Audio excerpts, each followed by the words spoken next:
जैसे जैसे online banking का ट्रेंड बढ़ रहा है, यूपीआई ट्रांजैक्शंस लोग कर रहे हैं, वैसे वैसे ऑनलाइन फ्रॉड भी बढ़ रहे हैं। पिछले दिनों आपने देखा किस तरीके से जम्मू कश्मीर में साइबर फ्रॉड हुआ और यूपीआई ट्रांजैक्शंस के जरिए एक परिवार को 30 लाख रुपए का नुकसान होने वाला था अगर साइबर पुलिस कश्मीर इंटरवीन नहीं करती और उस परिवार की मदद नहीं करती। तो इसी के चलते आरबीआई ने, रिजर्व बैंक ऑफ इंडिया ने कुछ गाइडलाइंस जारी की हैं और लोगों की अवेयरनेस के लिए बताया है कि आप खुद को ऑनलाइन फ्रॉड से कैसे बचा सकते हैं। आपके फोन पर भी कभी ना कभी यह मैसेज तो जरूर आया होगा कि अगर आप अपने बैंक अकाउंट को केवाईसी लिंक नहीं करवाते हैं, अगर आप अपने पैन के साथ केवाईसी लिंक नहीं करवाते हैं, अगर आप अपने मोबाइल नंबर के साथ ये नहीं करवाते हैं, आपकी सिम ब्लॉक हो जाएगी, आपका अकाउंट ब्लॉक हो जाएगा। और इस तरीके के मैसेजेस जो हैं वो फ्रॉडस्टर्स भेजते हैं ताकि आप उनके साथ अपने अकाउंट की डिटेल शेयर करें और वो आपका पैसा लूट सके। और भी कई तरीके के मैसेजेस हैं जो आपको भेजे जाते हैं, मकसद सिर्फ यही कि आपका पैसा किसी ना किसी तरीके से लूटा जा सके। इन सभी फ्रॉड के तरीकों की डिटेल आरबीआई ने शेयर की है और इस वीडियो के माध्यम से आप तक पहुंचाएंगे कि आप इन ऑनलाइन फ्रॉड से बच कैसे सकते हैं। पहली बात ये, रिजर्व बैंक ऑफ इंडिया ने कहा कि कुछ अनस्क्रूपलस एलिमेंट्स ऐसे हैं जो आम जनता को, वो जनता जो अवेयर नहीं है, वो जनता जिसे ज्यादा चीजें मालूम नहीं है, जो सोशल मीडिया की इन टेक्निक्स को नहीं समझती हैं, उन लोगों को बेवकूफ बनाने का काम false links, false notifications, false messages करके और ये कहकर कि आपकी लॉटरी लग गई है, आपको इतना डिस्काउंट मिल जाएगा, आपको ये क्रेडिट कार्ड अवेलेबल करवा रहे हैं, ये सभी बातें कहकर लोगों को बेवकूफ बनाने का काम कुछ लोग कर रहे हैं।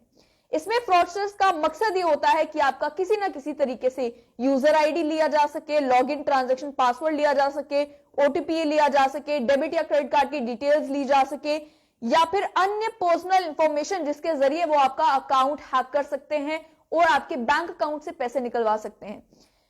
जो मोड्स इस्तेमाल किए जा रहे हैं फ्रॉडस्टर्स के द्वारा, उनके बारे में थोड़ी डिटेल अगर आपके साथ शेयर करें। पहली जो तरीका है वो है विशिंग का।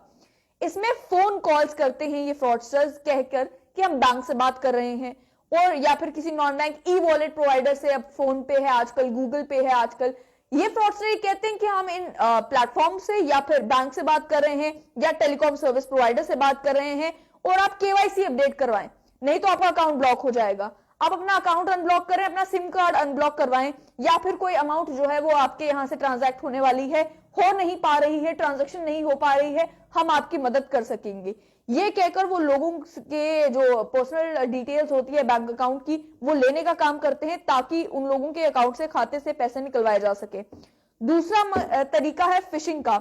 जिसमें ईमेल, एसएमएस, व्हाट्सएप के जरिए एक लिंक भेजा जाता है, जिस लिंक पर अगर आप क्लिक करेंगे तो उससे आपकी कॉन्फिडेंशियल ईमेल डिटेल्स जो है वो एक्सट्रैक्ट की जा सकती हैं। तीसरा तरीका है रिमोट एक्सेस का। आपको ये कहा जाता है कि आप ये ऐप डाउनलोड कर लें, इस पे आपको इतने डिस्काउंट्स मिलेंगे, इससे आपको ये बेनिफिट मिल जाएगा, इससे आपको इतने पैसे मिल जाएंगे, ये पर्टिकुलर ऐप नहीं आई है, इसमें आप अपनी क्रेडिट कार्ड की डिटेल्स डालेंगे, इस ऐप में अगर आप अपने क्रेडिट कार्ड का बिल पे करेंगे तो आपको ये फायदा मिलेगा, इस ऐप से अगर आप ऑनलाइन बैंकिंग करेंगे तो आपको ये फायदा मिलेगा।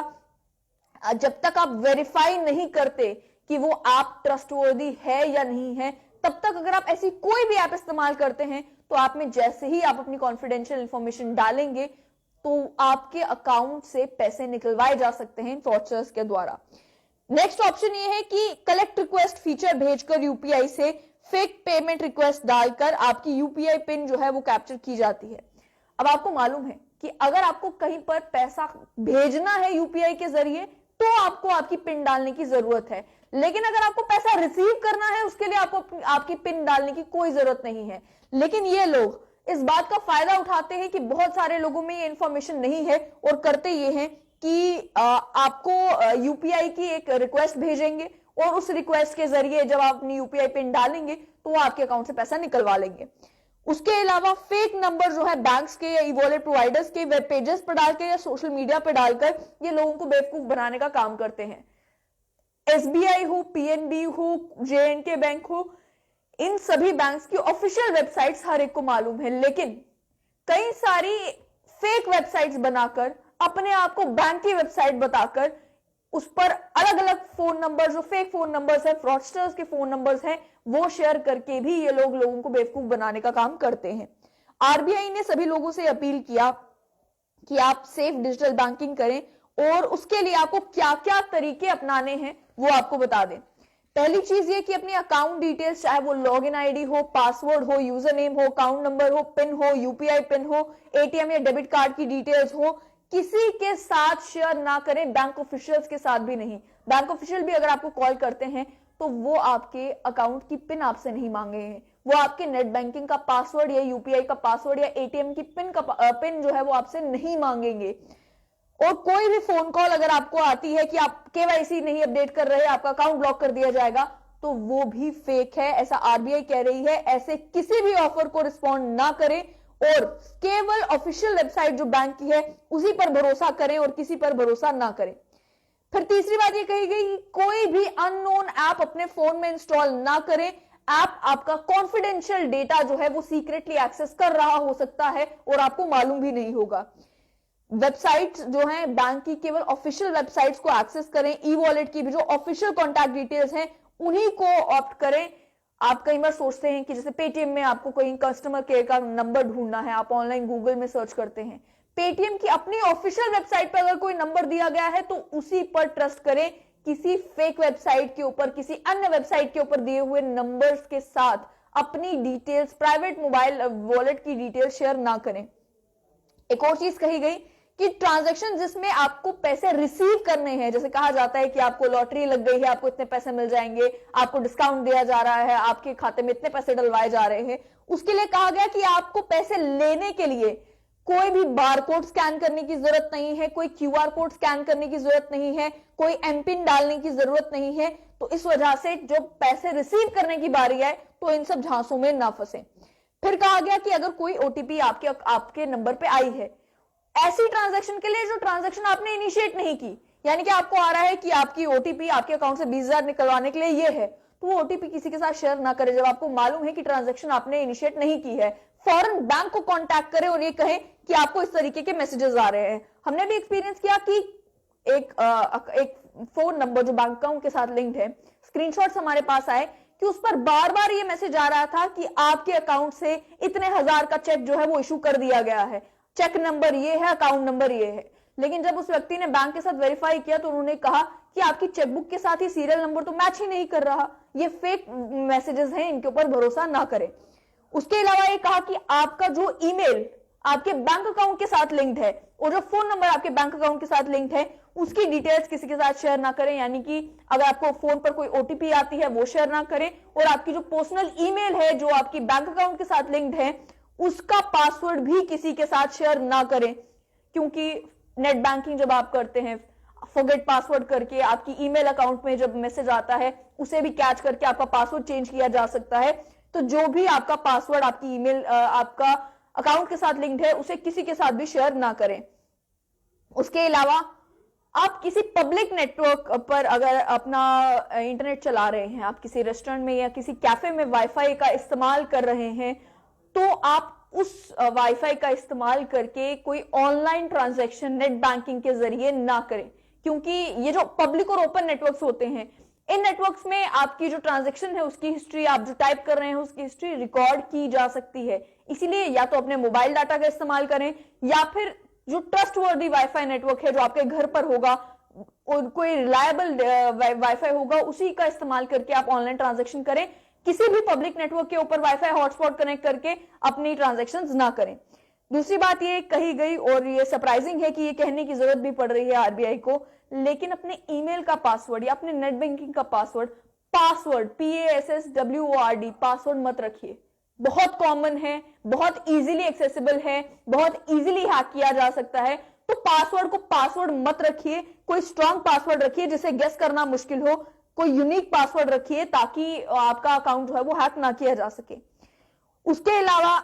आरबीआई के द्वारा कोई फॉरेन रेमिटेंस आपके अकाउंट में आ रही है, कोई कमीशन आपको मिल रही है, कोई लॉटरीज आप जीत गए हैं और कई ऐसे मैसेजेस जिसमें कहा जाता है कि आपके खातों में बस हम पैसे डलवाने ही लगे हैं, इनके ऊपर भरोसा ना करिए जब तक सोर्स आपका ट्रस्टवर्दी ना हो। अब कोई इंडिविजुअल आपके खाते में जिसे आप जानते हैं वो पैसे डलवा रहा है तो वो अलग बात है, लेकिन अननोन सोर्सेज से अगर कोई आपको कहता है कि आपको इस चीज के इतने पैसे आपके खाते में डलवाने जा रहे हैं हम, आप इतने मैसेजेस कर दें, आपको इतनी सैलरी मिल जाया करेगी, तो उसके ऊपर भी आप भरोसा ना करें।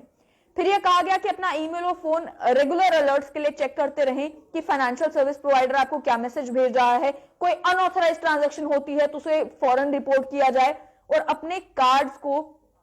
आप इस तरीके से सिक्योर कर सकते हैं कि डेबिट कार्ड हो या फिर क्रेडिट कार्ड हो, आप डेली लिमिट भी सेट कर सकते हैं, आप मंथली लिमिट भी सेट कर सकते हैं, आप डोमेस्टिक यूज के लिए और ट्रैवल इंटरनेशनल यूज के लिए भी उसकी लिमिट सेट कर सकते हैं। और तो और क्रेडिट कार्ड्स में और डेबिट कार्ड्स में आजकल ये भी ऑप्शन है कि आप बिना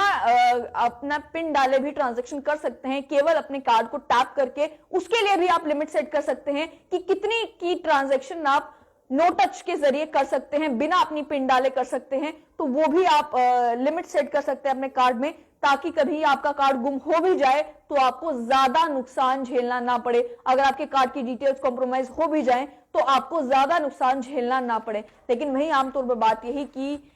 ये सारी गाइडलाइंस, ये सारी अवेयरनेस ड्राइव करने की जरूरत आरबीआई को इसलिए पड़ रही है क्योंकि बहुत सारे फ्रॉड जो है वो काफी कॉमन हो चुके हैं, जिसमें आम आदमी जो ज्यादा अवेयर नहीं है, जिसे इन ऑनलाइन ट्रांजैक्शंस के बारे में ज्यादा मालूम नहीं है, वो इन फ्रॉडस्टर्स के झांसे में आकर कई बार अपनी डिटेल्स शेयर कर देता है और उसके बाद लाखों का नुकसान उस व्यक्ति को झेलना पड़ता है। आम लोगों की बात करें कि आपको भी अगर कोई कॉल करता है, कहता है कि हम आपके डेबिट कार्ड जो आपके पास है उस कंपनी से, उस बैंक से बात कर रहे हैं, आपसे ये डिटेल्स मांगते हैं, तो कई लोग तो समझ जाते हैं कि भाई ये फ्रॉडस्टर है, बैंक का कोई व्यक्ति तो आमतौर पर ऐसी कॉल करेगा नहीं। लेकिन कई लोग वो डिटेल शेयर कर देते हैं, चाहे उसमें आपकी डेट ऑफ बर्थ मांगी जा रही हो, आपके कार्ड का सीवीवी मांगा जा रहा हो, आपके कार्ड की पिन मांगी जा रही हो। जो लोग ये शेयर कर देते हैं, फ्रॉडस्टर इसी बात का फायदा उठाकर